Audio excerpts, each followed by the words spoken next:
Buenas tardes, señores alumnos.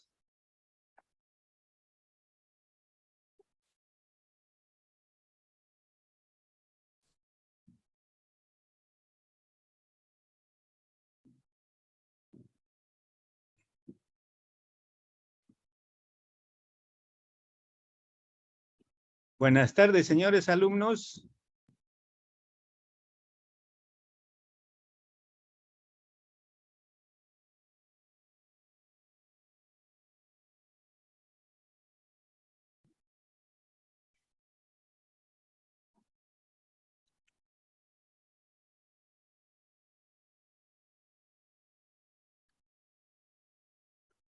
Buenas tardes, señores alumnos. ¿Se me escucha?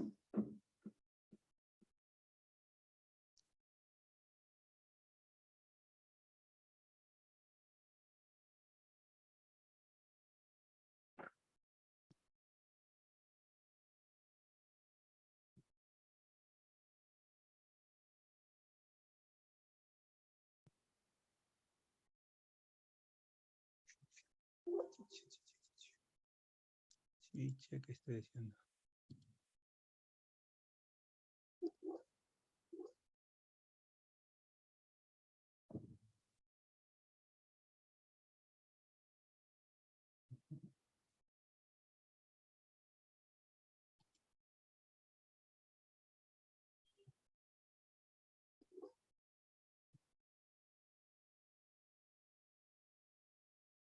Buenas tardes, señores alumnos. Doctor, buenas tardes. Buenas tardes, ¿cómo están?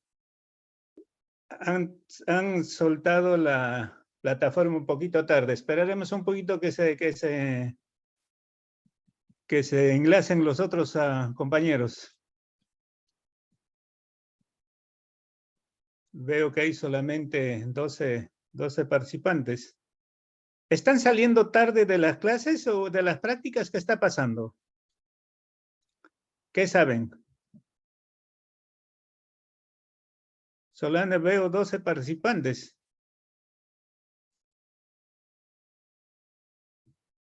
Esperen un poquito.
Muy buenas tardes con todos. Ya comenzaremos la clase de hoy día. Nos toca patología de la vía biliar principal.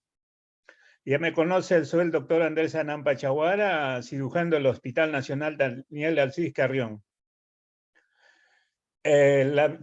Diremos que la vía biliar principal o la vía biliar en sí, embriológicamente se desarrolla a partir del endodermo, del tubo gastrointestinal primitivo, y que a la quinta semana va a formarse en la vida intrauterina, cuando el fetito, o mejor dicho, cuando el embrión tiene una medida de 3 milímetros. se desarrollan los esbozos hepatocolédoco de la vesícula y también del páncreas tanto ventral y también pancreática dorsal. Como ven, estos esbozos se van poco a poco desarrollándose y ya se van conformando el lugar que van a ocupar. Y acá tenemos la vesícula, el hígado, el hepatocolédoco y también los páncreas. Y a las 16 semanas más o menos vamos allá a obtener la secreción de la bilis. En cuanto a lo que es la anatomía de las vías biliares, está conformada pues, de las vías biliares intrahepáticas, extrahepáticas y el órgano accesorio que es la vesícula. Estas vías biliares intrahepáticas se van a formar por un conjunto de hepatocitos que van a formar sus canalículos, formando conductos perilobulares o de Herings. Estos conductos biliares que transcurren en los espacios portales hasta formar los conductos hepáticos. Aquí vemos pues de que realmente van a estar conformando estas vías biliares, tanto que van a ocupar los espacios portales y van a llegar a formar el hepático izquierdo y el hepático derecho. Ya saben que ustedes existen una nueva denominación de Bismuth, el hígado izquierdo y el hígado derecho, conformado por segmentos. El segmento 1, 4, 1, 4, 1, 3, 4 conforman el hígado izquierdo y el 5, 6, 7 y 8 el derecho. Y el drenaje que se hace de todo lo que produce la bilis por el hepático derecho va a corresponder al hígado derecho. De igual manera, el de izquierdo 1, 2 segmentos 1, 2, 3, 4. Estos conductos hepáticos izquierdo y derecho van a encontrarse en la convergencia, van a unirse en la convergencia para formar el hepático común. Esta unión se va a dar del hígado, del borde del hígado a 0.25 centímetros hasta 2.5 centímetros. Desde el reborde del hígado. Y esta unión va a darse y como les digo va a formar el hepático común, luego va a recibir la desembocadura del cístico y va a formar el colédoco, aunque ahora ya no hay esta división, solamente se llama el hepatocolédoco totalmente. Este hepático derecho es más vertical y es de menor tamaño, más o menos 0.9 centímetros, mientras que el derecho es más horizontal y es más larga. Tiene hasta 1.7 centímetros de longitud. Y como les digo, dentro de su unión van a traer hacia abajo la bilis hasta el duodeno. En cuanto a lo que es los conductos, como ya dijimos, el hepático, derecho e izquierdo van a formar el hepático. Y algunos de estos son los que, algunos de las medidas que hemos dado, ¿no? La unión se encuentra a 0.25 a 2.5 centímetros de la superficie del hígado. Ya les dije, el conducto izquierdo es más largo, el conducto derecho es más corta y más vertical. En la mayoría de las personas el conducto tiene, pues, el conducto hepático común 1.5 a 3.5 centímetros. Esto es para ver los segmentos, ¿no? ¿Quiénes lo conforman tanto el hígado derecho como el hígado izquierdo? Miren, el hepático izquierdo está formado por dos conductos tan derechos, que está formado por el segmento 8 y 5, que se va a unir con los segmentos, con los conductos biliares que drenan del segmento 7 y 6. Y van a unirse como forman el conducto izquierdo. Mientras que los segmentos izquierdos van a formar como si fuera un chi, la unión del 1, del 2, del 3 y el 4. Entonces van a llegar conformar hacia el hepático común, como ya les dije, esta es la convergencia.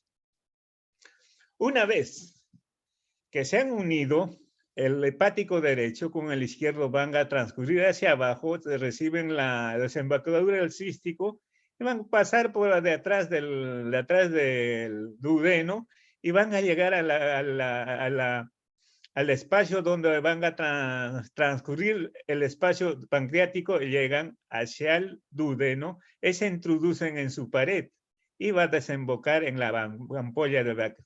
Este trayecto está formado por un ligamento hepatoduodenal. Bueno, esto para poner algo, para conocer algo de lo que es la bilis, ¿no? Está como la composición de la bilis, está compuesto por colesterol, como ya les dije el día de ayer, fosfolípidos, ácidos biliares. Estos ácidos biliares lo que conforman más la bilis un 65 a 90%. Y los pigmentos biliares, agua y electrolitos.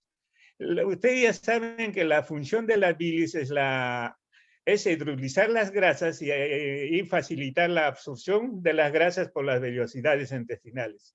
Ahora, en los pigmentos biliares tenemos la bilirrubina y la biliverdina.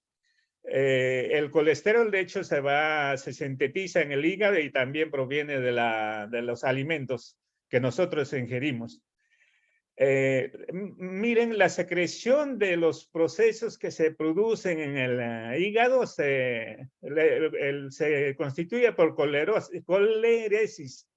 Se produce esta coleresis cuando hay expulsión por el hígado, mientras que la expulsión que se produce por la vesícula se llama colagogia. Y la evacuación de la bilis se va a producir mediante la contracción y la relajación del esfínter de Oddi. Entonces, esto va a producir la salida de la bilis hacia el duodeno. Entonces, la vía biliar principal es la encargada de transportar la bilis elaborada por el hígado hasta el tubo digestivo, hacia el duodeno.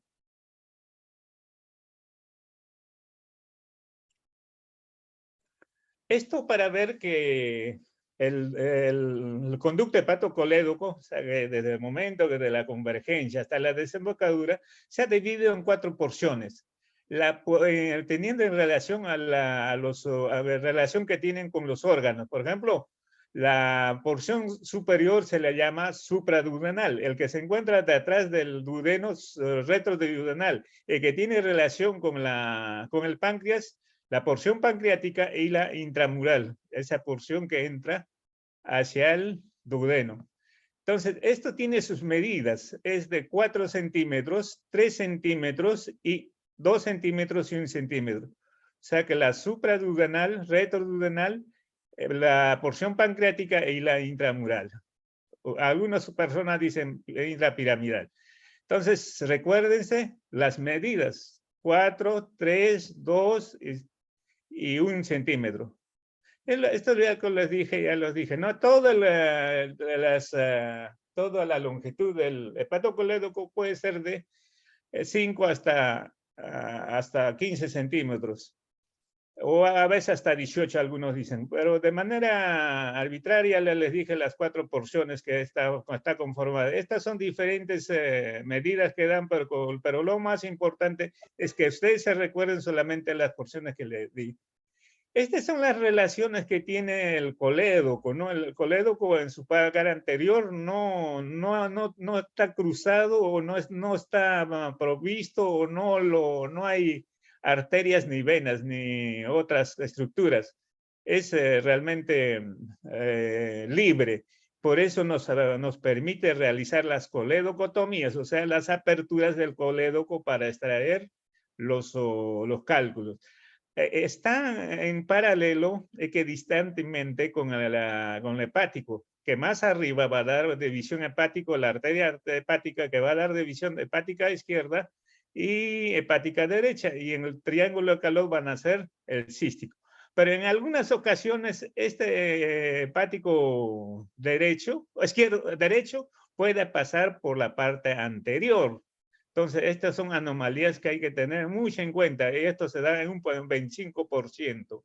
Y acá hay también en este triángulo de Calot tenemos que ver que hay un ganglio visible, casi hacia el cuello, casi comenzando el cístico, el ganglio de Mascani. Bueno, esto es para ver la irrigación arterial del colédoco que recibe ciertas pequeñas arterias del cístico, también del hepático en la parte superior y del gastroduodenal. Este cuadrito ya conocen ustedes, el día de ayer lo revisamos, y acá hay que hacer notar dos cosas. Uno, de que hay vesículas con su conducto cístico que pueden ser cortos y que están muy paralelo al hepático común. Y entonces estos caracteres le van a dar para que pueda producir fácilmente el síndrome de Mirici.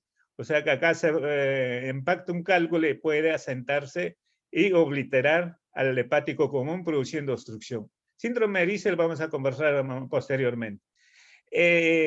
También pueden desembocar en el hepático común, sea derecho o izquierdo, entonces ya no habría colédoco, ¿no? Hepático común ya no habría, ¿no? Todo sería colédoco, ¿no? Disculpen que me equivoqué. Entonces acá arriba, en el hepático izquierdo o derecho, se comunican y ya no habría el conducto hepático común. Todo sería colédoco, ¿no? Bueno, en cuanto al triángulo de Calota, como ayer les decía, han cambiado últimamente. El triángulo verdadero Calota está formado por la arteria cística, el conducto cístico, parte del conducto cístico y el hepático común. Esa es la nueva denominación que hacen del triángulo de Calot. Mientras que anteriormente era, como ayer les decía, del borde inferior el borde inferior del hígado, el trayecto del cístico en su totalidad y el hepático común. Y dentro de este triángulo de Calot se encontraba la arteria cística y el ganglio de Mascani. Esto para ver de que realmente el colédoco, el hepatocolédoco está irrigado de una forma de chun iliar por las arterias que recibe, tanto como les decía, del hepático, del cístico y la parte de las arterias gastroduodenales.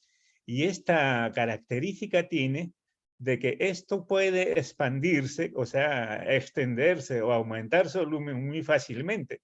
Y también puede favorecernos cuando nosotros hacemos procedimientos, se puede sanar rápidamente en las coledocotomías. Esto es para ver de que ustedes se recuerden en anatomía que el conducto de Wilson, que es el conducto principal del páncreas, tiene que unirse en la zona pancreática con el colédoco. En algunas veces los hace muy casi entrando a la intramura, entonces tenemos un conducto con un corto, mientras que en algunas ocasiones no pueden unirse, desemboca en una forma individual, estamos sin un conducto común. Y muchas otras veces puede que apenas se encuentran, apenas están introduciéndose en la porción pancreática, se unen y tenemos un conducto común largo. Como ven, acá está el conducto de Wilson, y tiene un accesorio que va a drenar de la cabeza del páncreas, el de Santorini. Pero es importante hacer notar de que el conducto de Wilson tiene que unirse con el colédoco y desembocar en una papila, esa papila se le llama mayor, y porque también hay otra papila que es menor, por donde desemboca el Santorini. Esto es importante identificar en las endoscopías. Cuando nosotros entramos con las endoscopías, es necesario diferenciar cuál de ellos es el que debemos de entrar. Acá tenemos, se puede canalizar con las endoscopías y hacer colangiografías retrógradas, ¿no? Ustedes, el CEPRE, colangiopancreatografía endoscópica retrógrada, el CEPRE. Y también en las esfinterotomías que hay que localizar bien, y esos procedimientos se tienen que hacer cuando hay cálculos impactados en el colédoco distal. Acá de igual manera tenemos papila mayor que hay que diferenciar pues, de la papila menor. Bueno, ¿cómo es el que se produce la expulsión de la bilis o cómo descurre a nivel de la vía biliar la bilis? Es en juego de presiones que se producen. Por ejemplo, miren, la presión de la secreción del hígado es de 30 centímetros agua, mientras que la presión hepatocolédoco, o sea, en la vía biliar principal, es de 10 a 15 centímetros de agua. Y esto se mide con manometrías, ¿ah?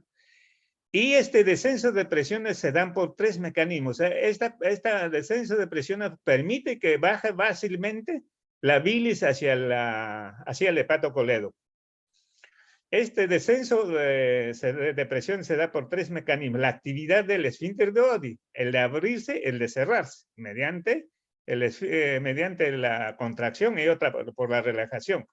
Otra es la reflexión de la vesícula biliar. Una vez que se repleta, comienza a contraerse. Y la actividad de absorción de la vesícula biliar también tiene la actividad de esta, ¿no? Entonces, este gradiente de presiones va a ser pues, que nos permita que la bilis fluya de una manera continua y se vaya hacia el duodeno. El tiempo de relajación y el de contracción es de 5 a 10 segundos por vez, ¿no? De 5 a 10, que entonces la relajación o contracción estaría dándose que la apertura en otros casos de 3 a 6 veces por minuto. Bueno, esto es para ver cómo las venas son las venas que van a drenar del colédoco, van a ser tributarias de la vena porta hepática, ¿no? Los linfáticos son tributarios de los ganglios linfáticos radiculares y de los grupos retropancreáticos y celíacos a distancia. Los nervios van a proceder de los plexos anterior y posterior de los nervios del hígado, en particular del nervio posterior del colédoco. Bueno, ya vamos a lo que es la patología de la vía biliar principal. Estamos hablando del hepatocolédoco, ¿no? Entonces, vamos a ver que hay patologías metabólicas. Estos, de hecho, van a darse por la coledocolitiasis. La coledocolitiasis, como la colelitiasis, coledocolitiasis, es la presencia de un cálculo o cálculos dentro de la luz coledociana o hepatocoledociana. Esos son los metabólicos. Ayer se dijo que se debe considerar como una enfermedad metabólica, ¿no? Y que también había también cálculos en la vesícula. Pero acá estamos hablando coledocolitiasis, colelitiasis en la vesícula y coledocolitiasis en el colédoco. También puede haber patologías tumorales que pueden ser intrínsecas, que pueden estar representadas por neoplasias, y también las extrínsecas, ¿no? Que van a comprimir a la vesícula. Esto puede darse por neoplasias, hidatidosis, pseudoquistes de páncreas, y también adenopatías metastásicas, ¿no? O también problemas de enfermedades de la aorta, como una camarnomatosis. Y traumáticas, lamentablemente los problemas traumáticos es de atrogénica, ¿no? Un porcentaje 95, 90%, que al no diferenciar bien, vamos a cortar y ligar, en vez de diferenciar el cístico con el colédoco, vamos a cortar y ligar falsamente al colédoco, produciendo una catástrofe quirúrgica. Y también tenemos traumatismos abiertos, ¿no? Que pueden darse por arma blanca o por balas, ¿no? Por proyectiles de arma de fuego. Bueno, las inflamatorias son dadas por el síndrome de Merici y de oditis y pancreatitis también. Esto vamos a tocar posteriormente el síndrome de Merici, que lo van a comprender muy posiblemente. Y las congénitas, atresia de la vía biliar, extrahepáticas, hipoplasia o quiste de colédoco. Y las parasitarias, ¿no? Y las misceláneas como colangitis esclerosante. Ya bueno, entraremos a lo que es el coledocolitiasis, la presencia de cálculo dentro del colédoco. Estas pueden ser primarias o secundarias. Se dice que son primarias aquellos cálculos que se forman dentro del mismo colédoco. Mientras que las secundarias es aquel cálculo que se ha formado en la vesícula, ha atravesado el cístico, ha llegado al colédoco. Eso hay que comprenderlo bien. Primaria y secundaria. Entonces, los cálculos biliares formados en la vesícula van a contener más de componente colesterol, mientras que los que se van a formar a nivel del colédoco van a estar formados por pigmentos. Eso hay que diferenciar si son de color negro y los otros son de color blanco. Bueno, en el 6 a 12% de los cálculos van a pasar hacia el colédoco. La incidencia va a aumentar con la edad. La clasificación ya lo dijimos. O sea que de 6 a 12% de cálculos que hay en la vesícula van a pasar al colédoco. Estos son algunas de las patologías que produce el cálculo, ¿no? A nivel de la vesícula, una colecistitis aguda, etcétera. Y después cáncer a nivel de la cístico.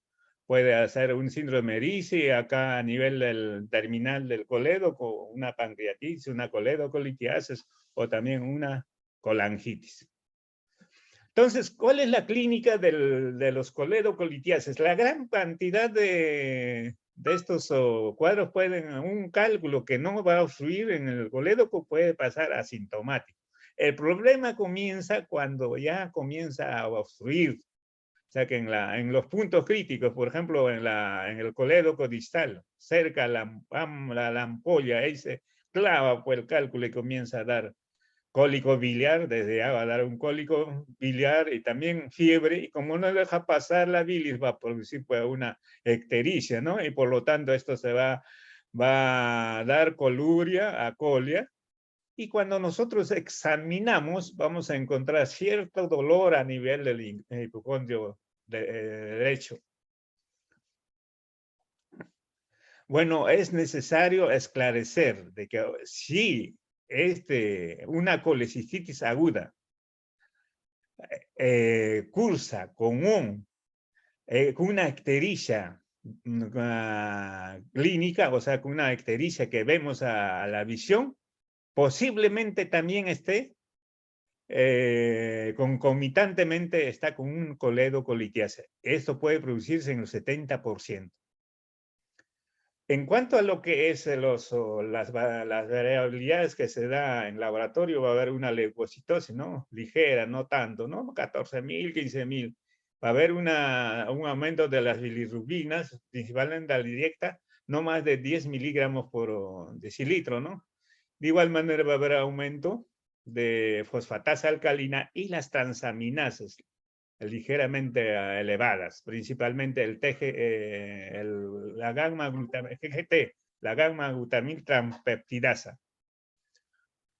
Esto para ver de que el patrón colestásico está constituido por el aumento de la bilirrubina, fosfatasa alcalina y las transaminases, como le dije, la GGT. Este aumento de estos tres parámetros se le llama patrón colestásico. Por favor, grábense, doctores. Les van a preguntar cuando sean internos o cuando vayan a sus prácticas. A ver, le van a preguntar cuál es el patrón colestásico cuando sospecha de una coledocolitiase, ¿no? O sea, tienen que contestarse al aumento de la bilirrubina a nivel sanguíneo, también fosfatasa alcalina y transaminasas.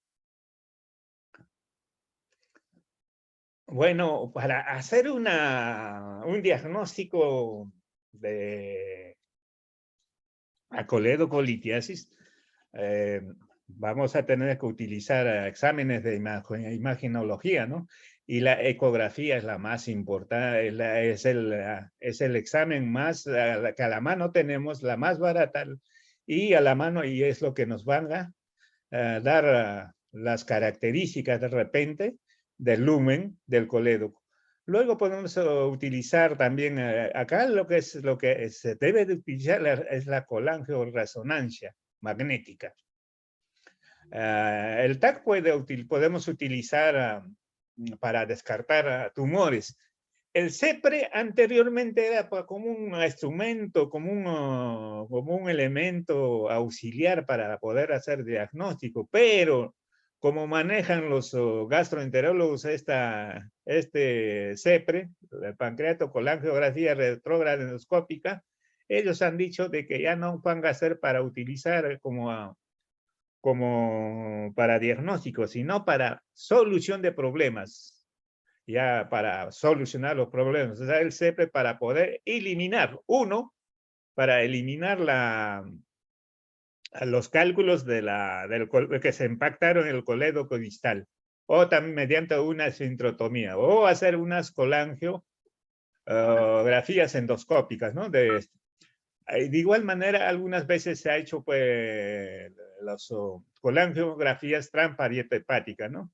Antes era esto, de acá dice son los de selección, pero ahora no, ya no, la colangiografía magnética, ¿no? De resonancia magnética. Bueno, cuando uno opera, cuando opera ya está en sala de operaciones para poder hacer coledocotomías, abrir colédocos, cuando están no se puede sacar mediante la CEPRE los cálculos, entonces dentro de cuando nosotros estamos en sala de operación, podemos utilizar la colangiografía operatoria. ¿Esto cuando se hace? Cuando sospechamos que puede haber un cálculo que nos está quedando, cuando hacemos colecistitis de repente. Y otras veces para poder ver que si nos queda, una vez que se ha hecho coledocotomía, se nos puede quedar alguno de los de cálculos en otras partes. Podemos utilizar también el coledoscopio, una operatoria. Las endoscopías también, ¿no? Entonces, en cuanto a la diagnóstica diferencial de coledoclitiasis, hay que hacer con pancreatitis, hepatitis biliar, cirrosis con colangitis, compresión extrínseca de los cálculos, ¿no? O el síndrome de Miris. Bueno, acá está lo que decíamos coledocolitiasis, la ecografía en primer lugar, si es un paciente con ictericia, con dolor biliar, y el colédoco es mayor de 8 milímetros, entonces ya estamos sugiriendo que puede haber un cálculo que por ahí está obstruyendo. Dígase que en sí, el normal diámetro o el lumen del colédoco es 6 milímetros, doctores, apúntenlo ahí.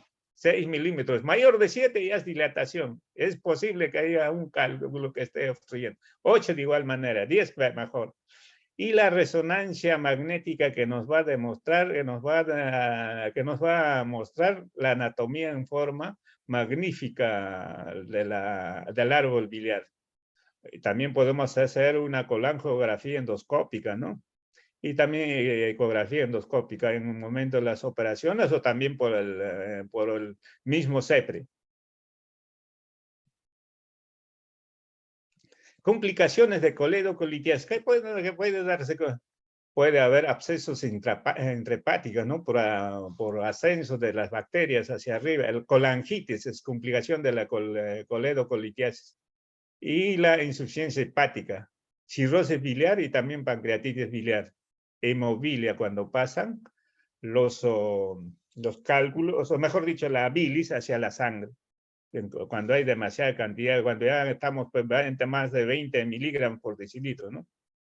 En cuanto al tratamiento, bueno, pues hay que darle hidratación, algunos antibióticos, pero el objetivo aquí es sacar el cálculo donde está fluyendo, y esto se puede hacer mediante una esfenterotomía endoscópica, método indicado para las litiasis de menos de, acá dice de 12, ahora por lo menos ya se puede hacer más de 15, algunos con colegas que tienen mayor experiencia hasta 18, pero felizmente ahora ya contamos con litotrictores, ¿no? Que tenemos litotrictores, tenemos pinzas o instrumentos como la canastilla de Dormia o el balón de Fugarte, entonces podemos, una vez que hacemos la esfincterotomía, entonces podemos sacar con estos aparatos el cálculo que está impactado.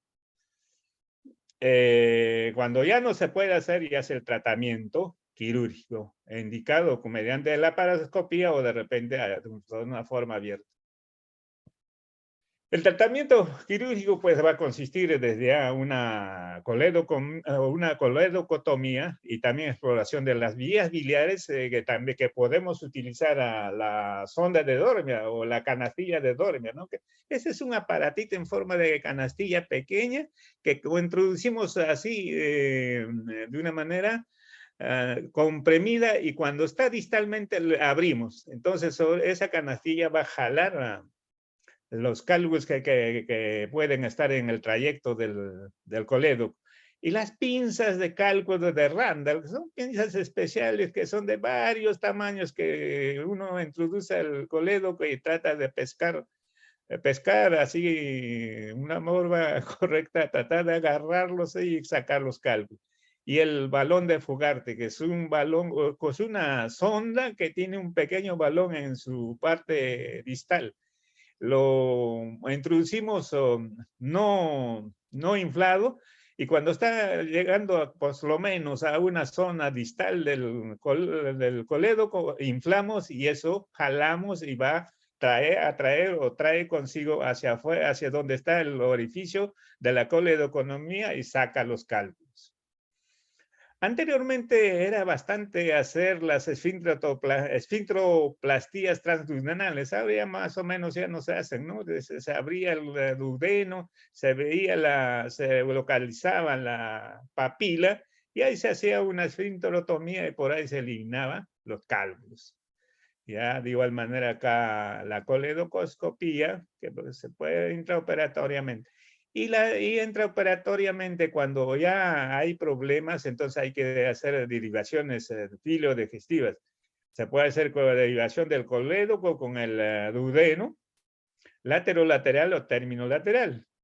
El colédoco hepático con yeyuno, anastomosis, en Y de Rux o asa omega. Acá para comprender mejor, ¿no? Cuando nosotros hemos hecho una esfincterotomía con CEPRE, con eliminación ductal del cálculo, o sea que la eliminación ha sido positivo, a los 3 días, más o menos, debemos de hacer una colecistectomía laparoscópica. ¿Por qué? Por la razón de que el CEPRE puede producir complicaciones, a saber, son 3. Una hemorragia, porque podríamos cortar en momento de hacer esfincterotomía, una arteria de regular calibre puede estar sangrando, post-CEPRE, entonces puede hacer una anemia, ¿no? Por pérdida.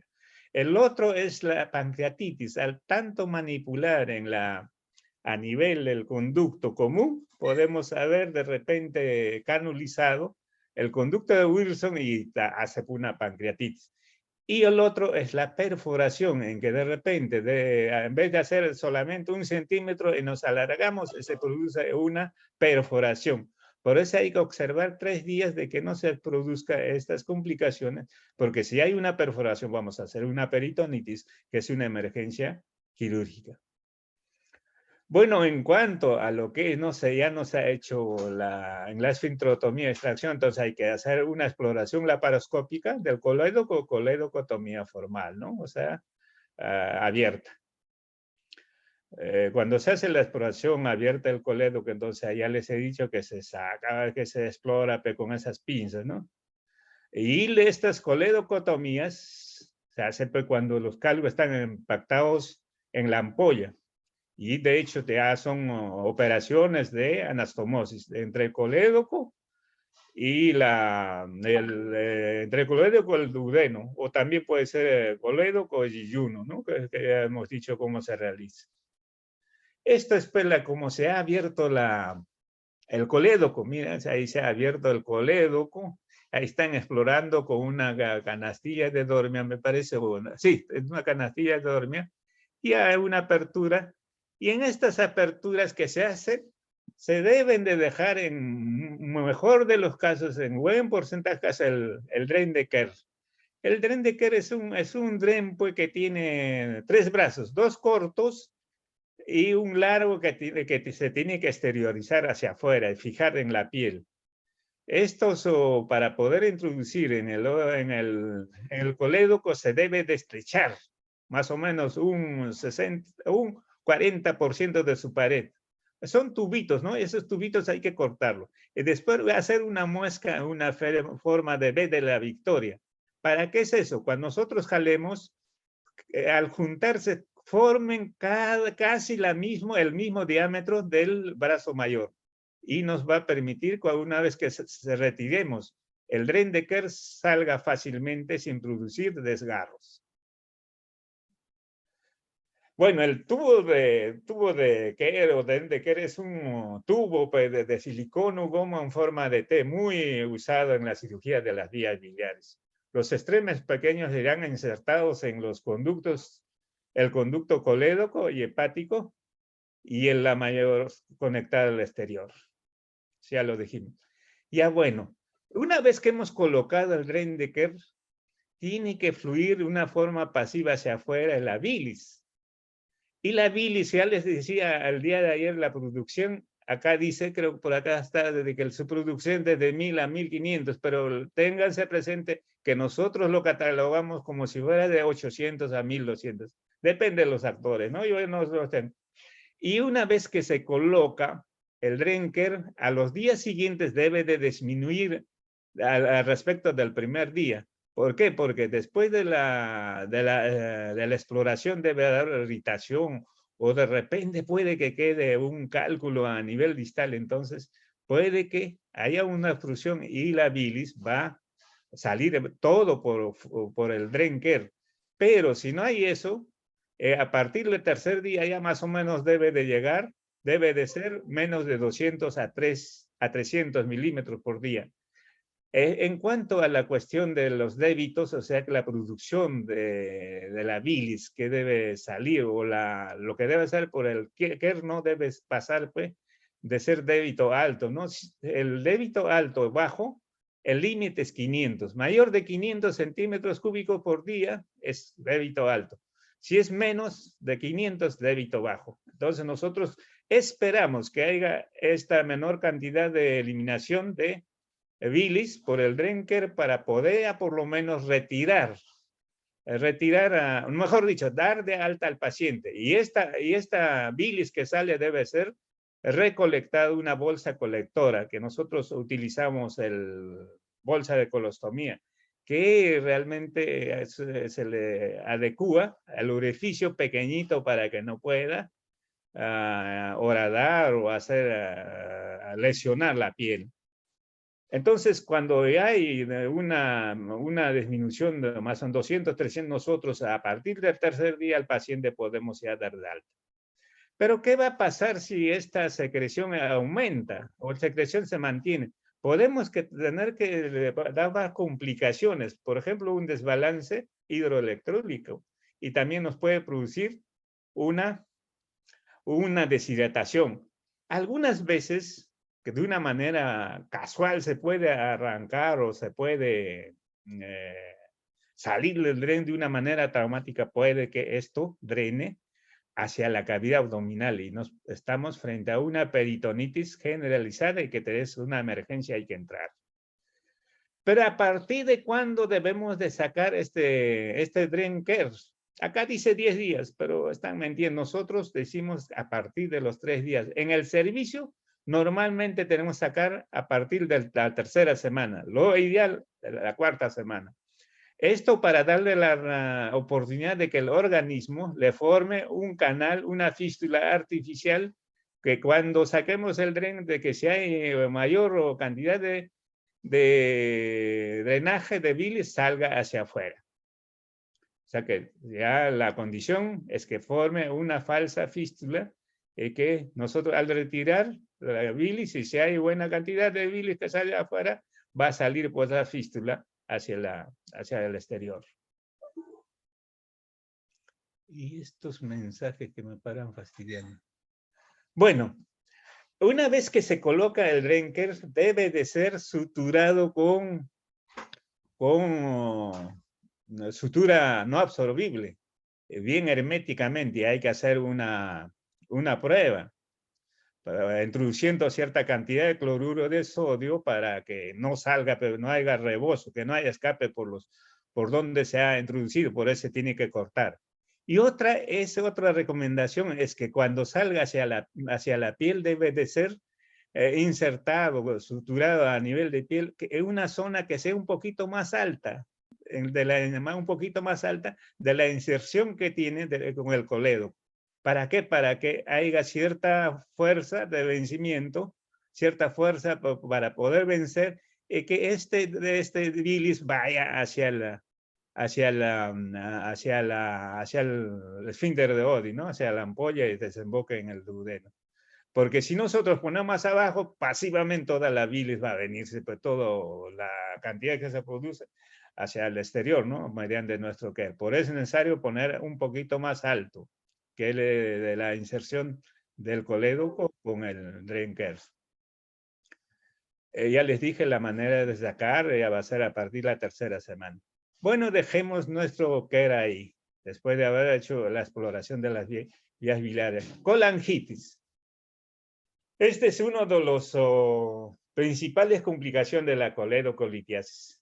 ¿Y cómo se va? Pues con coledocolitis se convierte en colangitis. Es por la infección bacteriana ascendente, vinculada con una obstrucción parcial o total de los conductos biliares por un cálculo en este caso.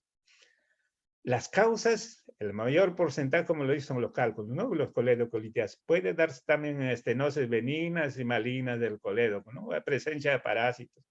O también como la instrumentación de los conductos, o también la presencia de prótesis. Algunas veces, cuando no hay buen drenaje hacia la colédoco y no se puede extraer también, en caso, por ejemplo, colangitis, tenemos que dejarle un stent. Y ese stent es lo que puede también producir una colangitis. Y los anastomoses bilioentéricas, o sea, que las anastomoses entre el duodeno, entre el yeyuno, también pueden obstruir por una forma parcial o total cuando estos estenosan. Los patógenos comprometidos, como siempre, es E. coli, Klebsiella pneumoniae, los estreptococos fecales, los enterobacterios y también estos bacteroides flagiles que son anaerobios y que van a dar pues, el cuadro un poco más seria, ¿no? ¿Y cómo nosotros vamos a diferenciar desde un punto de vista clínica? Ustedes recuerdan el triada de Charcot está dado en coledocolitis, que está caracterizado por fiebre, dolor epigástrico cuadrante superior derecho y ictericia. Pero cuando hay colangitis, ya aumenta un proceso de shock séptico y cambio del estado mental del paciente. Entonces estamos frente a una patología de Raynaud. Esto ya hubo fiebre, dolor y estamos en un shock ya. Que un coledocolitis que puede convertir, evoluciona a una colangitis, sí, pues, sí. Y puede dar estos signos clínicos.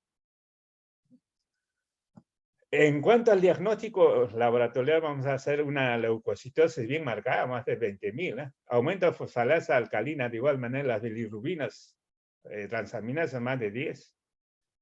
Y también algunas veces podemos hacer una colangiografía para el diagnóstico, una colangiografía endoscópica retrógrada, ¿no? Que de repente si hay con fines ya de solucionar el problema, ¿no? Tratar de mediante una esfinterotomía tratar de sacar el cálculo que se ha infectado.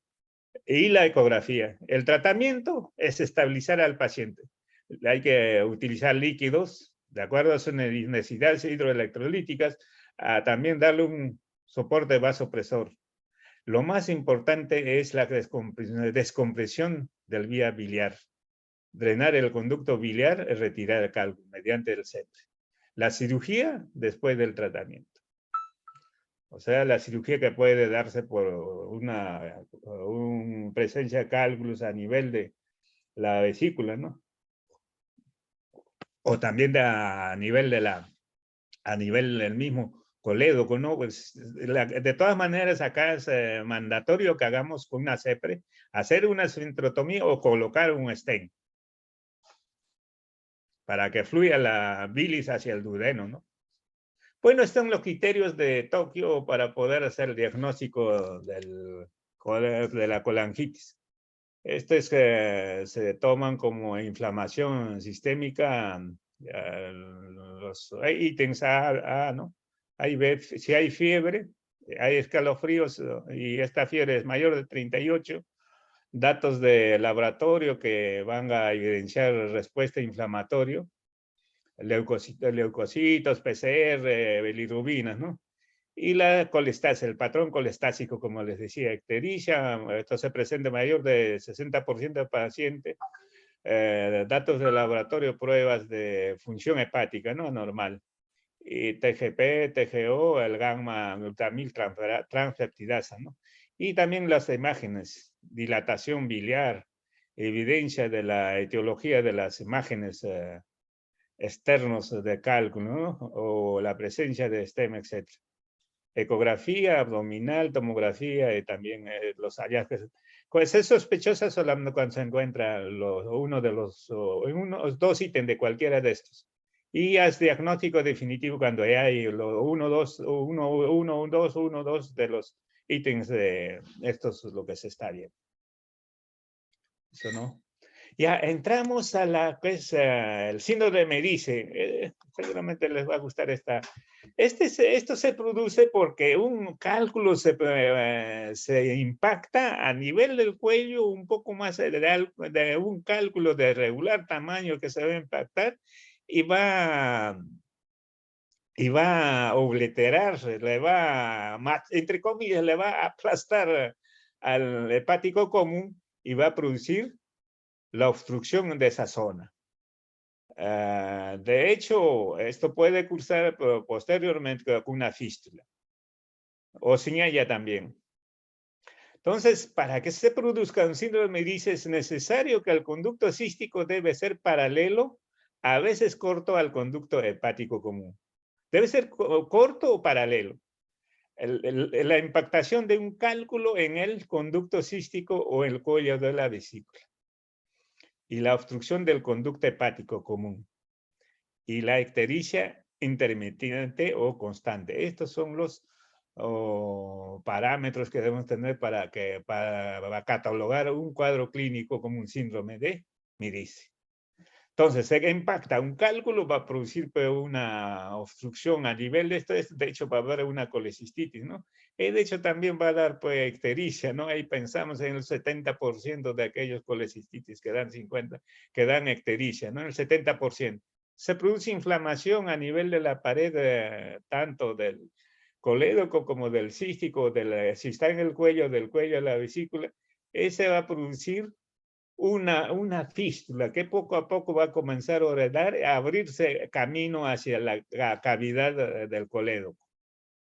¿No? Acá está así, pues, acá está impactado, está obstruyendo, le está aplastando y va poco a poco va abriendo un camino hacia el colédoco y estamos un problema de colangitis recurrente. Va a ser acá ya cuando hay ya se abre totalmente hacia la cavidad del colédoco, estamos una enfermedad ya de ictericia, pero de carácter obstructivo. Bueno, estos son los tipos que se dicen. Este es solamente tipo 1 cuando hay solamente compresión por presencia. Tipo 2 cuando ya hay una fístula y compromete el tercio de la pared. Y acá tipo 4, 2/3. 2/3 de la pared. Y cuando tipo 4 ya es cuando totalmente ocupa totalmente la cavidad del colédoco. Hay un tipo 5 que es tipo 5 cuando hay fístula entre la vía biliar con el intestino o la gástrica. Eso se ve de tipo A o B cuando hay hilo biliar, cuando hay obstrucción biliar. O sea, que cuando hay un cálculo grande que pasa hacia el intestino, sea esto duodeno o yeyuno, entonces va a transcurrir todo el trayecto del intestino delgado y va a llegar a la válvula ileocecal y ahí va a obstruir. Eso es lo que se llama hilio biliar. Un hilio que es producido por un cálculo biliar mediante que se ha salido mediante una fístula y se ha colocado, se ha impactado en esta vez en la válvula iliosacal. Ahí estamos frente a un problema de una obstrucción biliar. Acá son los diferentes tipos que han venido ahí dando sus nombres, ¿no? Pero hasta que ya quedó pues, últimamente, a partir de 2007, con esto que les he dicho, la división. Esto ya les dije, el de quinto sin hilo biliar es tipo A, y cuando hay hilo biliar es cuando hay ya tipo B, quinto tipo B. Esta es una colangiografía, de hecho, ya nos está mostrando de que hay compromiso de un síndrome de Rice, ¿no? Cómo le está aplastando acá al colédoco. En tratamiento, en cuanto a tratamientos, es de tipo 1, que solamente está aplastando, entonces en ese caso podemos hacer solamente una colecectomía, laparoscópica, ¿no? Algunas veces pueden hacer una colecectomía, pero dejando el fondo, parte del colédoco, pero trayendo, o mejor dicho, dejando un drenaje hacia el exterior. Y una colecectomía subtotal también se puede hacer, y también algunas veces colecectomía más el tubo de Kerr o Deren-de-Kerr. El otro, en tipo B, sí, de hecho hay que hacer una colecectomía subtotal, ¿no? Entonces ya, y de hecho hay que retirar el cálculo, ¿no? En todos los casos. En tipo 3, ya es una colecectomía fundocística, una colecectomía más anastomosis, ya de hecho, bilio digestiva. Entre el conducto hepático y ayuno en este caso, ¿no? Y en tipo cuarto, de hecho, ya como hay compromiso total, ya son anastomosis que se realizan. Este es igual. Bueno, este es de tipo 1, mira, solamente se puede hacer una colecectomía y ya está muy bien. Acá en otro caso se puede dejar el Deren-Kerr. En este caso se deja el cuello, parte del cuello, pero abocando un dren hacia afuera. Bueno, eso es todo en cuanto al tratamiento de lo que es ¿no? En lo que es el síndrome de Medice. Ahora hablaremos quiste de colédoco. Pueden ser estos quistes primarios o secundarios, que van a ser dilataciones del colédoco, ¿no? Quistes secundarios por obstrucción o iatrogénica por ¿no? El diagnóstico, de hecho, vamos a hacer en primer lugar por ecografía, después podemos hacer por tomografía y también podemos hacer por CEPRE, pero como ya les dije, ya no se utiliza esto. Acá sí se puede hacer lo de la colangioresonancia también. De hecho, acá la signología va a ser dolor, ictericia y masa abdominal palpable, doctores. Pero ¿cómo un colédoco de 6 milímetros puede hacer una imagen de masa? Y esto es gracias a lo que tiene ese chun arterial, de chun de irrigación, que tiene la capacidad de extenderse fácilmente el colédoco. El tratamiento, de hecho, es el manejo quirúrgico, ¿no? Resección del quiste en la medida de lo que es posible por la posibilidad de que pueden convertirse estos en cánceres, ¿no? O también dar otra clase de patologías hacia la vesícula o también hacia el colédoco. Entonces, como ya les decía, la triada clínica se caracteriza por dolor abdominal, ictericia y masa palpable. Presentan solo en 20%. La mayoría de eso no va a presentar estos síntomas, solamente va a presentar una forma aislada, ¿no? De cualquiera de estos síntomas. Esto, de acuerdo, eso va a darse como de acuerdo a la edad. Pueden dar complicaciones, como por ejemplo litiasis. Esta es una litiasis vesicular. También puede ser por la presencia de estos puede darse una estenosis del colédoco, tampolangitis ascendente, pancreatitis recurrente, ruptura del quiste, ¿no? Puede romperse este quiste como grande, algunas veces que son grandes, y no puede producir una peritonitis biliar, también cirrosis biliar, o hipertensión portal también por compresión de la vena porta, ¿no? O evolución a colangiocarcinoma. Esto va a ser también de 5 tipos, ¿ah? Mira. El primer tipo es hacer una dilatación quística del conducto biliar común, o sea, total. El segundo tipo es un divertículo verdadero que sale de la pared del conductum diverticular, recuérdense ustedes. Y el tercer tipo es un coledococele que afecta a la porción intestinal del conducto biliar. O sea que es un quiste que está saliendo casi por la desembocadura de los dos conductos, ¿no? Que está saliendo hacia el duodeno.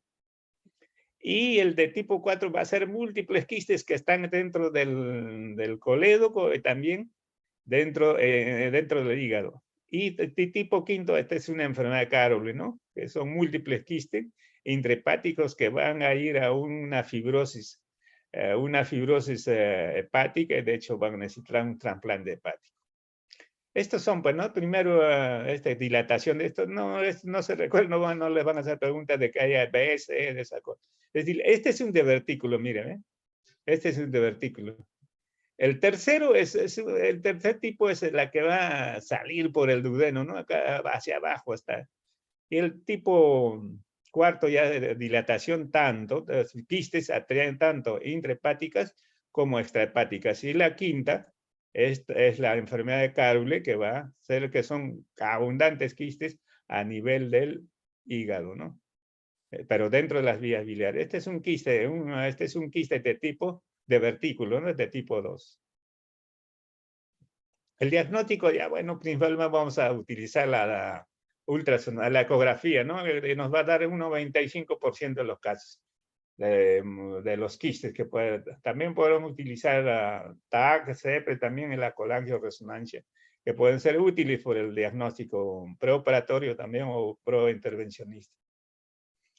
Dentro de los hallazgos ecográficos se identifica una estructura quística que puede contener barro, cálculos o también incluso neoplasias, ¿no?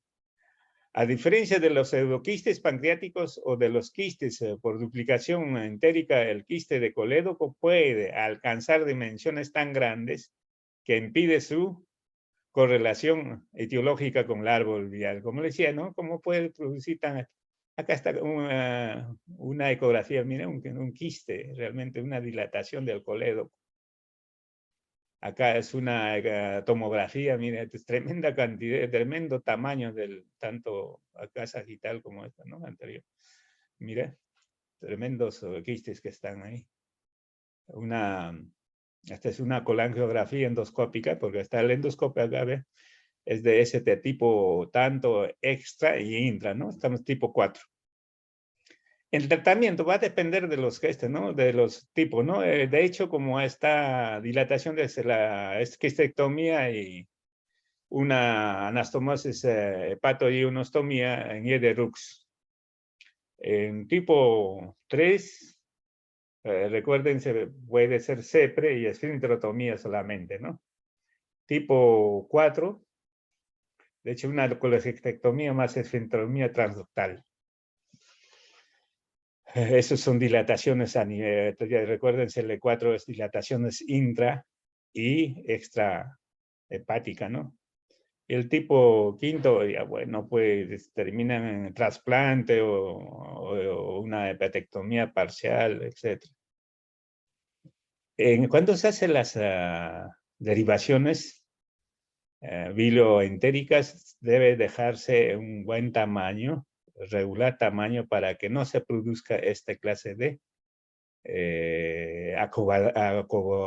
acodamientos, o también puede rotarse, puede dar problemas posteriormente. Por eso se recomienda que se haga esta clase de operaciones. Y recomendar que se haga una anastomosis complementaria, la anastomosis de Brau complementaria. Este nombre de anastomosis Brau, lateral, con yeyuno, yeyunal, ¿no? Porque acá, yeyuno, sí, pues yeyunal, porque acá está el ángulo de Trace. Ya bueno, en cuanto a las carcinomas de los conductos biliares, epidemiología, incidencia 0%, hombres y mujeres 1 a 3.1%, 1.3 a 1, no es mucho, la edad promedio es mayor de 50 años, 70 años. Factores de riesgo, colangitis esclerosante primaria, quistes de colédoco, colitis ulcerativa, anastomosis biliodigestivas, colegas. Tengan mucho cuidado cuando hagan sus anastomosis, hay que hacer siempre sus controles. Y la fasciola hepática también. Entonces, cáncer de los conductos biliares, la frecuencia aumenta con relación a colitis ulcerativa. Es una enfermedad ¿no? del occidente. Tipos, tenemos el adenocarcinoma, es el 70%, ¿no? Papilar, 6%, la mucinosa, 4 o 3%, la escamosa, 0.5%. Y la de células, de otros tipos, el 0, es no totalmente significativo, ¿no? ¿Cuál es la, ¿cómo se llama? Sintomatología, el cuadro clínico? Lamentablemente, estos síntomas se dan ya cuando realmente ya está avanzado el cáncer, ¿no? Pueden presentar ictericia, dolor leve en cuadrante superior, prurito. Prurito, ¿por qué? Por la razón de la ictericia, ¿no? Que hay irritación a nivel de la piel por parte de por la bilirrubina. De igual manera, anorexia, fatiga, va a estar débil el paciente, pérdida de peso. Y puede presentarse colangitis en algunos pacientes un 10% por obstrucción por la presencia del cáncer. Y a la clasificación, bueno, se clasifica de acuerdo a lo que va a ocupar tercio proximal, ¿no? Tumor en este caso la representación va a llevarse el tumor de Klatskin por encima del cístico, del conducto cístico, ¿no? Y el de tercio medio entre el conducto cístico y el páncreas, ¿no? Y la tercera distal ya está apoyada a nivel del que se ve a la periampular, estos porcentajes están dando. En cuanto a los estadios, bueno, uno, el tumor solamente invade la mucosa o musculares del colédoco. Estadio 2, tumor invade tejido conectivo y perimuscular. Tercero, metástasis a ganglios, o sea que N1, ¿no? Y linfáticos. Y regionales. Y cuarto ya, pues, hay invasión de otros órganos, y hay metástasis a distancia. El diagnóstico se debe hacer con la ecografía, nos va a ver nivel de obstrucción, la tomografía también con la angioresonancia, con la angiografía transparieto percutánea también algunas veces, cuando no se puede hacer con CEPRE, y también la colangiografía endoscópica retrógrada, la CEPRE, ¿no? Y el manejo es la decisión quirúrgica del tumor. En cuanto al tratamiento, el tratamiento quirúrgico, ¿no?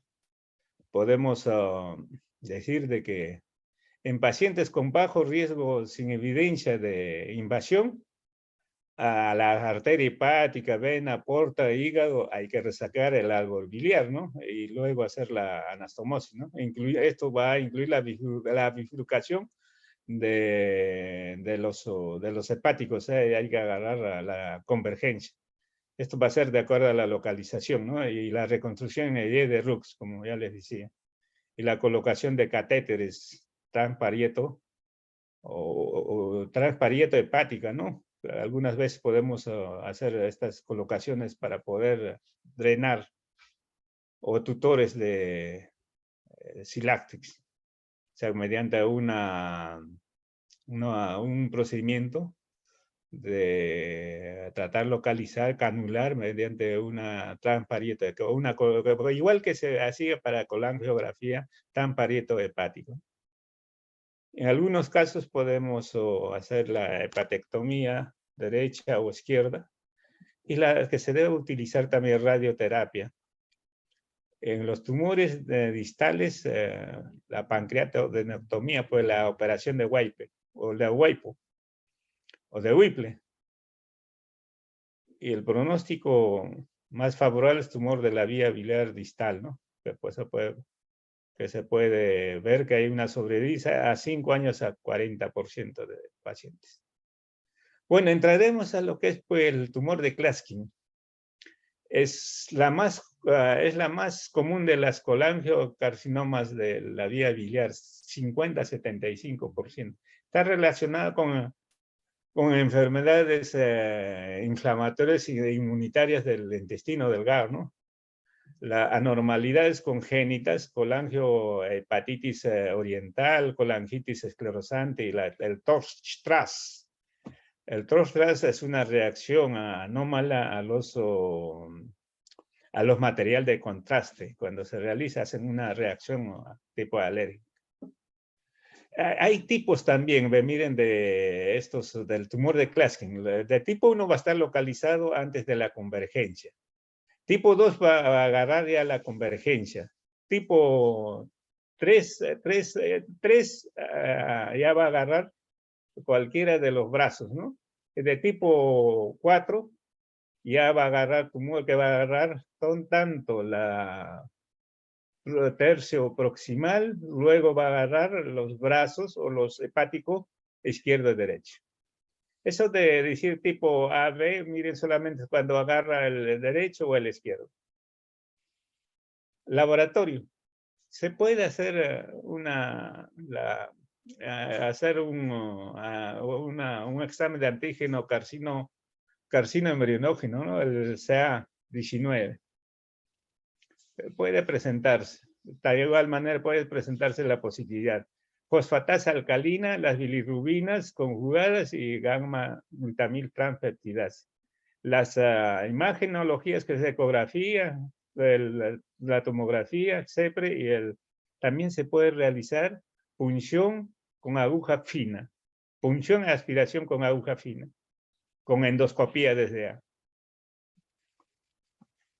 La punción, la aspiración con aguja fina tiene que ser guiada por ecoendoscopía de los ganglios linfáticos. Esa aspiración debe hacerse a nivel de los ganglios linfáticos biliares, o sea, los que están cercanos, los linfáticos están cercanos al colédoco, que es la herramienta más útil en el diagnóstico y estadificación de los tumores de Klatskin.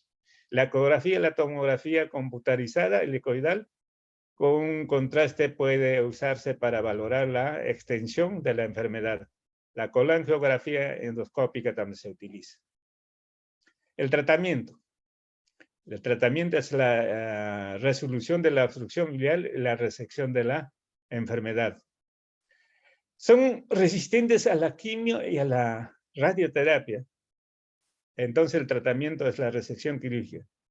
En lo que ya no puedes resecar, el tratamiento será paliativo.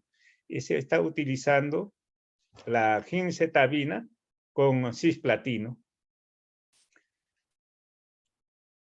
La dejamos de lado. El tumor de Klatskin, entraremos a lo que es los traumatismos del colédoco o hepatocolédoco o de la vía biliar principal. Para que haya traumatismo, tiene que haber antecedentes de injuria abdominal abierta o puede ser también cerrada, ¿no? En las colecistectomías laparoscópicas o abiertas, en un 95%, ¿no? Y la mayoría de las lesiones se producen a nivel del tercio proximal. Esta es la clasificación que da Bismuth. Tipo 1, a más de 2 centímetros de la convergencia, o sea, de la unión un poquito más allá del tipo 1. Tipo 2, a mitad, a menos de 2 centímetros de la convergencia. Tipo 3, en la convergencia. Tipo 4, ya los conductos hepáticos, totalmente acá. Y tipo 5 ya pues problema del hepático común y también todo lo que es el conductos derechos, derecho o izquierdo. Entonces lo más reparable es que haya de tipo 1, que está a 2 centímetros de la convergencia. De hecho, también cuando nosotros operamos con laparoscopio y se utiliza calor térmica, puede que en determinado momento en que se está utilizando el Cook, puede que nosotros hagamos una quemadura y terminemos haciendo también una estenosis. En este caso también tiene que hacerse la solución operando, haciendo una anastomosis biliodigestiva. Entonces, el cuadro clínico va a darse, pues, ictericia, ¿no? O ictericia cuando la oclusión es completa.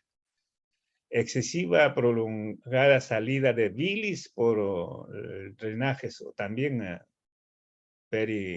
o también si hay una salida y hemos cortado en la operación y hemos ha pasado inadvertidamente, entonces toda la bilis va a salir a la cavidad abdominal y vamos a tener una peritonitis. También algunas veces puede dar pecolangitis a partir de segunda semana. Si hay una lesión, es solamente ha pasado inadvertidamente. El tratamiento va a consistir de lo que si nosotros encontramos de que en el primer momento hay un corte y advertimos, se puede hacer una anastomosis primaria del colédoco y de paso dejar un drenaje KER o transcístico o KER.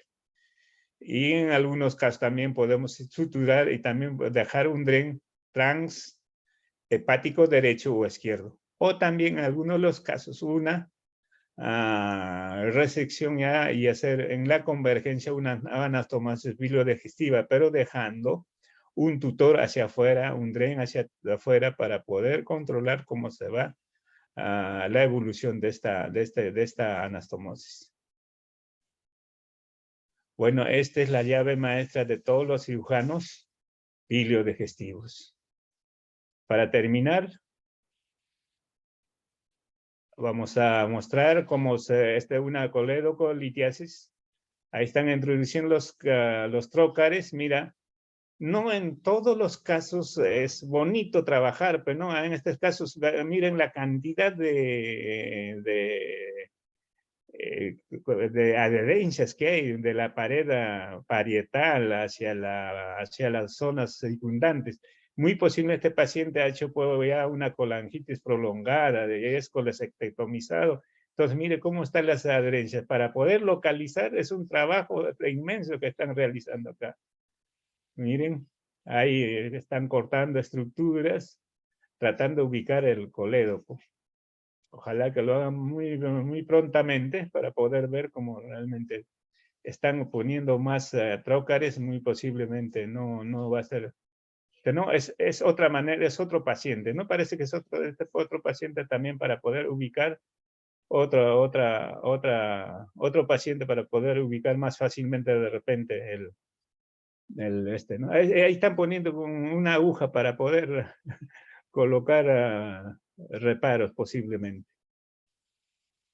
O para sujetar ¿no? Al hígado, para que no se separe, como un separador.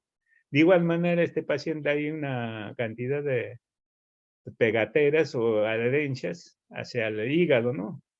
Hacia el hígado, hacia el estómago, unas adherencias tremendas. Están trabajando, tratando de ubicar, pues, la vía biliar. Van a abordar la vía biliar. Y eso es un trabajo despacio, tedioso. Felizmente ahí tienen una armónica para poder electrocutar, o mejor dicho, hacer hemostasia y cortar. Es una pequeñita, ¿ves? Qué bonita. Que tratan de ubicar pues, el colédoco. ¿Dónde estará? Felizmente ya dijimos que el colédoco no tiene una...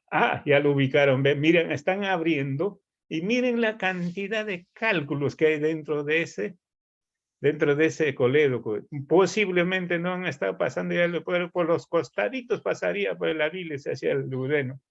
Pero miren cómo están tratando de exprimir, le están metiendo una sondita para poder con agua sacarlo. Ahí está, dice identificación de las estructuras, texto. Y van a repasar, están nuevamente, han retrocedido para mostrarnos un poco mejor cómo se han introducido al colédoco.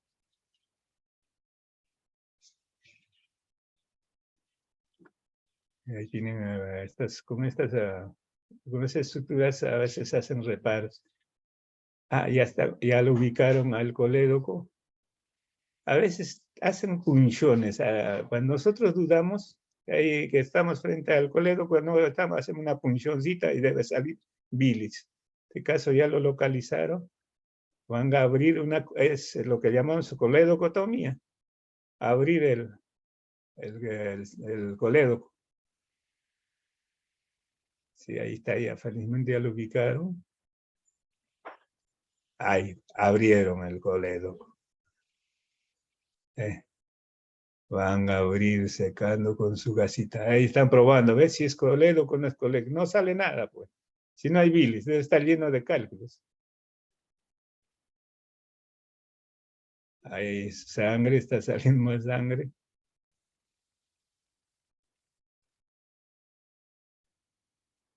Siguen trabajando ahí.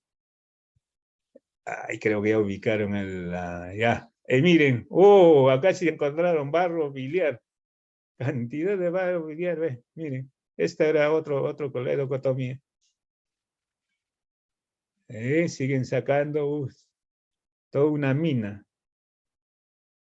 Como está bastante dilatado el colédoco, ¿no? Están tratando de aspirar.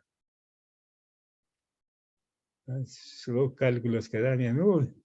Esa es la pinza de Randall. Pues mírame, esa es una pinza Randall. La podría utilizar como laparoscópicamente. Ahí lo que están haciendo es maniobra de turbulencia. Introducir agua por una sonda a fuerza para que boten todos los cálculos hacia afuera. Por la fuerza del agua que se produce la turbulencia, ¿no? Ahí han colocado un balón de fugarte. Mire, cómo le ha sacado un calculazo. Y ese es primario porque es negro. Están todos juntando. Ahí está, ese es el balón de fugarte, ¿no? Ahí desinflaron. Desinflar lo que le han colocado la parte superior. A ver, ¿qué encuentran? Nada. Sí, también un poco de barro. Buena cantidad de barro y también buena cantidad de cálculos. ¡Ay, qué bien, qué bonito! De igual manera siguen maniobrando con el balón de fugarte, o la sonda de fugarte. Ahí van a entrar con coledoscopio, van a ver si hay cálculos o no. Ahí miren la vida, bueno, hay un poco de barro biliar. De igual manera van a ir hacia la parte inferior, están yendo. Sí, ya no se ve cálculos aparentemente. Ahora siguen haciendo, ese es un coledoscopio, ¿eh? Imagínense ese grosor que debe tener. Menos de 5 centímetros, ¿no? Menos de 0.5 milímetros. 5 milímetros, ¿no? Ahí está viendo, es todo limpio, el coledoscopio, no hay presencia de cálculos. Ya siguen sacando piedras para poder llevarse a vender por camionadas de repente sus piedras. Ahí van a hacer cierre primario o van a colocar el tren de Kerr. Ya comenzaron, mire cómo están suturando la pared, la luz del colédoco es amplio y también la pared está totalmente engrosado, lo cual permite que hagan cierre primario. Y la idea tiene que ser con puntos separados, no pueden hacerse puntos subie, puntos seguidos, no. Con endolux, puntos que se hacen dentro de la cavidad. Y la sutura tenía que ser no absorbible. Hicieron, pero acá ya se lograron todo, pero acá le van a colocar un Kerr. Míreme, un Kerr. Hoy no han destechado, creo. Ya le pusieron, ya, ahí colocaron y van a suturar el orificio que le queda. Ya lo agarran, le están presentándolo. Siguen ahí suturando. ¿Qué más hacen ahí? Es el tren de cara, miran cómo han colocado doctores.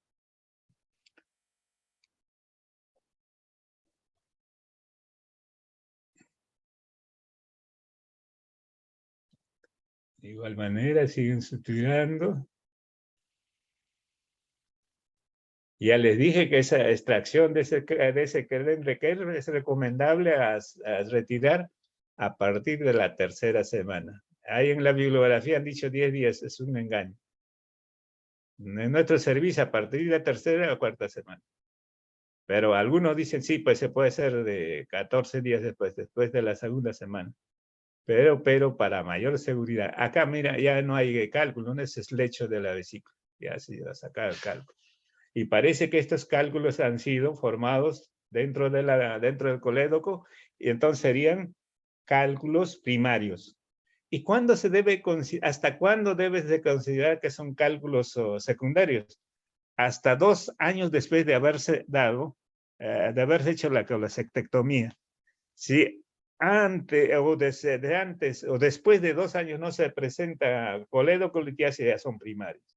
Si se presenta de una colestectomía a 2 años, entonces se puede pensar que esos cálculos son secundarios. Bueno, muchas gracias. Eso es todo. Preguntas, por favor. Muchas gracias. Preguntas, la parte más interesante, la parte más principal. Y gracias por haberme más de 1 hora, ¿no? Y mañana también van a estar. ¿Hay preguntas, por favor? ¿O todo lo han comprendido? Viendo los casos no lo han comprendido.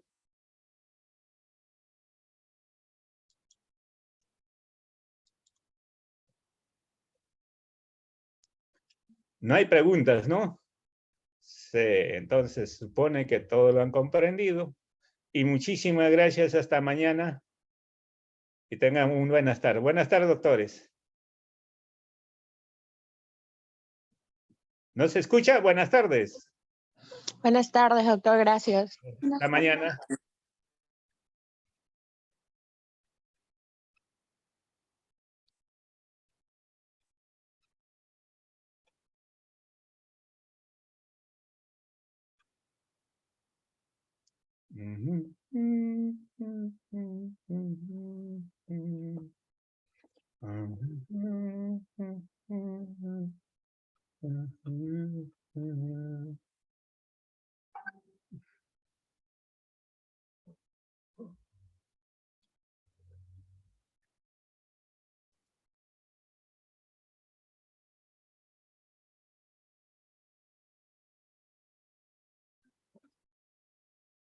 Danilo, mañana temprano, por favor, Danilo, ¿ah?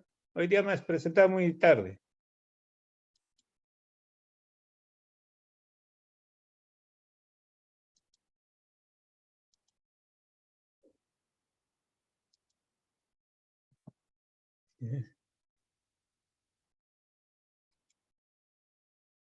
Finalizar, salir de la...